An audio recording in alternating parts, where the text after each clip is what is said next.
તો મિત્રો આજે મને એક જન્મની વિગત પ્રાપ્ત થઈ છે અને એમાં સાથે પ્રશ્ન એવો છે કે મારી જન્મ કુંડલીમાં રાજયોગ બને છે કે કેમ એ બાબત મને મારા જન્મના ગ્રહોની સ્થિતિને જોઈ અને જણાવજો। તો આ વ્યક્તિ દ્વારા પૂછાયેલા એના આ પ્રશ્નનો જવાબ એની જન્મ કુંડળીમાં બનતા ગ્રહયોગની સ્થિતિને જોઈ અને સીધો અને સટ એ રીતે ચાલો આપી દઈએ।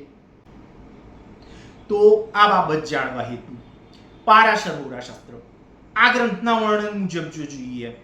તો જન્મ કુંડલીમાં કેન્દ્ર ભાવ અર્થાત પહેલા, ચોથા, સાતમા યા તો દસમા અથવા તો ત્રિકોણ ભાવ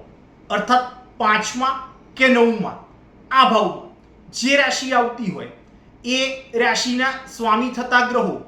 એ પરસ્પર જો સંબંધમાં હોય અર્થાત એકબીજા સાથે યુતિ, દ્રષ્ટિ યા તો પરસ્પર સ્થાન પરિવર્તનનો યોગ જો બનાવતા હોય તો અને તો જ રાજયોગ બને છે આવું કહેલું છે। તથા વિશેષ કરી અને લગ્નેશ અને ભાગ્યેશ,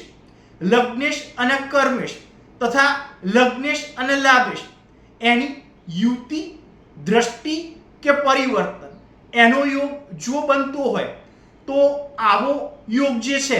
એને રાજયોગ કહેવાય છે આવું કહેલું છે। આ રીતે જો જોઈએ તો જન્મ કુંડલીમાં પ્રથમ ભાવમાં અર્થાત જ્યાં લ લખ્યું છે ત્યાં નૈસર્ગિક પાપગ્રહ શનિ રહેલો છે તથા એ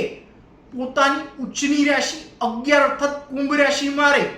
અને પોતે બળવાન બને છે તથા એના પર 7 અર્થાત તુલા રાશિમાં વક્રી સ્થિતિમાં રહેલા શનિના નૈસર્ગિક શત્રુગ્રહ એવા ગુરુની દ્રષ્ટિ છે તથા સાથે જ ચોથા ભાવમાં અર્થાત 2 અર્થાત વૃષભ રાશિ એ જે આવે છે એ ભાવનો સ્વામી ગ્રહ શુક્ર એ પોતે ત્યાં જ 2 અર્થાત વૃષભ રાશિમાં જ રહી અને પોતે સ્વગૃહી યા તો બળવાન બને છે પણ એની સાથે પાપ ગ્રહ અને છાયા ગ્રહ તથા નૈસર્ગિક કાયમી વક્રી ગ્રહ એવા કેતુની યુતિ છે તથા એના પર અન્ય નૈસર્ગિક વક્રી છાયા ગ્રહ એવા રાહુની દ્રષ્ટિ છે। આ રીતે આ યોગ જે છે એ નિર્બળ ફળદાયક બને છે। વધુમાં સત્તાના કારક ગ્રહ અથવા રાજાના કારક ગ્રહ સૂર્યની સ્થિતિ એને જો જોઈએ તો આ સૂર્ય જે છે એ ત્રીજા ભાવમાં પોતાની ઉચ્ચની રાશિ 1 અર્થાત મેષ રાશિ એ જે આવે છે એમાં રહેલો છે તથા એના પર સૂર્યના શત્રુગ્રહ એવા શનિની ત્રીજી વિશિષ્ટ દ્રષ્ટિ છે તથા 11 અર્થાત કુંભ જન્મ લગ્નની આ જન્મ કુંડળીમાં મારક બનતા ગ્રહ અને વક્રી સ્થિતિમાં રહેલા ગ્રહ એવા ગુરુની એના પર દ્રષ્ટિ છે। સમગ્ર ગ્રહ સ્થિતિને જોતા કોઈ પણ રીતે રાજયોગ બનતો નથી અને જો રાજયોગ બનતો જ નથી તો એનું ફળ એ કેવી રીતે તમને મળશે એ બાબત અહીંયા પ્રશ્નાર્થ છે અને એટલે જ રાજયોગ મારી જન્મ કુંડળીમાં બને છે અને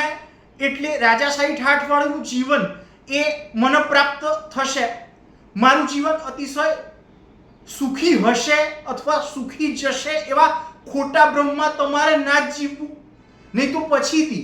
તમારે દુખી થવાનો વારો આવશે જ। આવું તમારા જન્મના ગ્રહોની સ્થિતિને જોઈ અને સીધું અને સટ એ રીતે મારે તમને કહી દેવું છે। તો મિત્રો જો તમારા જીવનમાં પણ આવો કોઈ પ્રશ્ન હોય અથવા તમારી જન્મ કુંડલીમાં બનતા કોઈ ગ્રહયોગ વિશે જો તમારે સાચી માહિતી જોઈતી હોય તો એના માટે તમે મારો સંપર્ક અવશ્યથી જ કરી શકો છો।